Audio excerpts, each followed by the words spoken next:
Good morning and welcome back to what is our very last day of Optavia fueling or meal replacement hacks. We're talking all week long about how to be able to prepare them right and in different ways so that you don't get bored with them, but also, and most importantly, how to be able to flavor up the fuelings in different ways so that you have some variety. All right, so I alluded yesterday, if you watched yesterday, we talked about cakes and bakes, the pancakes and the soft-baked brownies in particular. But if you watched yesterday, I alluded to the fact that I wanted to talk today about the thing that I get the most complaints about and people saying, oh my God, Stacey, please help us do something with this. It never comes out right. And that is, you ready? Want to guess? The pasta. So in this case, I have got the rustic penne tomato herb pasta, and I know that there's also the pesto pasta out there as well.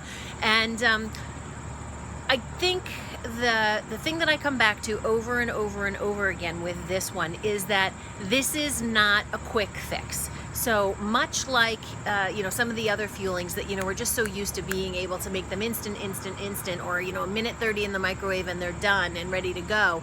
This is not that, because pasta by itself, and just due to its nature, if it's not fresh pasta, it's dry pasta. So it needs a little bit of time and a little bit of love. So I'm going to share with you my secret to making this not only tender, tasty, and delicious, but to make it taste really well. So let's talk first about directions, okay? And I'm going to read these right off the back here and stop as we go along.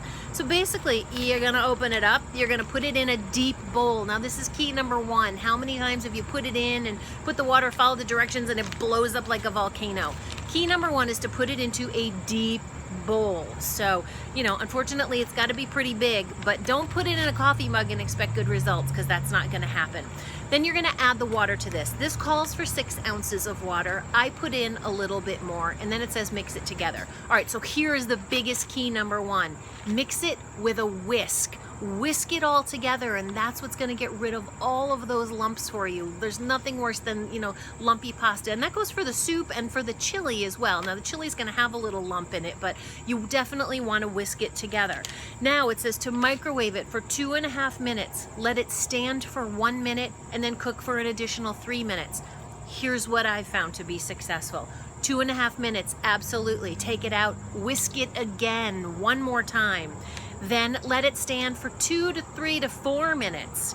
And then you're going to take a look at the consistency. If it looks about right, go ahead and put it back in and let it microwave for another 3 minutes. If you need to, add a little bit more water and then whisk it again and then cook it again.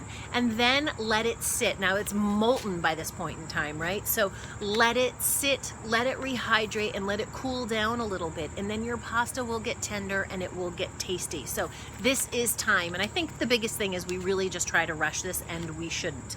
All right, so secondly, let's talk about flavor. Well, this tastes pretty good as is. However, if you want to heighten the flavor of it a little bit, I encourage you to use some really strong, good herbs. Things like basil, parsley, oregano.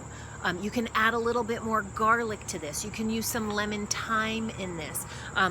You can add a little bit of, oh goodness gracious, what am I thinking of? Marjoram. You can use some marjoram. You can even use some tarragon in here as well. Any of those fresh herbs are great.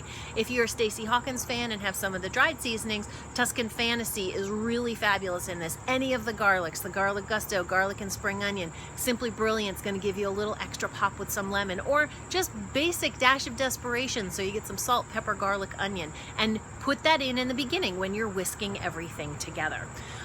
You can add your condiments in there as well, and you can also add your greens to this. So afterwards, you can put some zucchini noodles in there. You could put some fresh tomatoes in there. Again, just refer to the condiments list. And if you haven't downloaded it already, take a look at yesterday's video, and there's a link there for you. All right, I've gone over a little bit, and I did so because, well, we're at the end of our week, and this was a lot of fun. And I hope, much like the pasta today, that I've been able to answer for you some of the common complaints that we hear over and over again about just being able to make good food even better, staying on program, and then keeping off the weight forever. So if you have enjoyed this, please feel free to share it with your friends and family. And again, you've got my permission to do so. And I hope to see you next week, where we're going to go through and answer all of your questions to help you make a better meal, live a better life, stay on program, and keep on rocking. All right, everybody, have a fabulous weekend. I really hope you get out there and enjoy it. Bye.